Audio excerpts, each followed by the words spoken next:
जब रउरा कोडिले सैया। दोस्तों आप देख रहे हैं इमेजिंग फैक्ट 2.0 और एक बार फिर से आप सभी को इमेजिंग फैक्ट 2.0 चैनल में स्वागत है। सारा लड़की मरसा।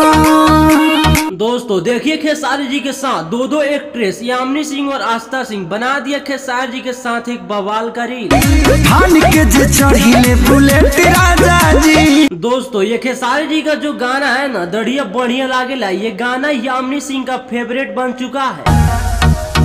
सगरिया वैसे तो यामिनी सिंह खेसारी जी के साथ बहुत गानों में काम किया है, लेकिन सबसे ज्यादा इसी गाने पर रील बनाती है। इस वीडियो को दिल्ली में बनाया गया है, जहां पे खेसारी लाल यादव शूटिंग के लिए रुके हुए थे। जब रउरा कोडिले। तो दोस्तों एक बात और आपको बता दूं कि खेसारी जी का जो गाना जी म्यूजिक से रिलीज हुआ था नौ दिया तेल, ये गाना एक अलग ही रिकॉर्ड बना दिया है। जी हाँ, इस चैनल पर बड़े बड़े सिंगरों का गाना 5 से 10 हजार व्यू जाकर रुक जाता है, लेकिन वही खेसारी जी का गाना ट्रेंडिंग में चल रहा है। राजा जी धान के जे चढ़िले। तो दोस्तों इस वीडियो को यहीं पे खत्म करते हैं, मिलते हैं फिर से नए वीडियो में, तब तक के लिए जय हिंद जय भारत।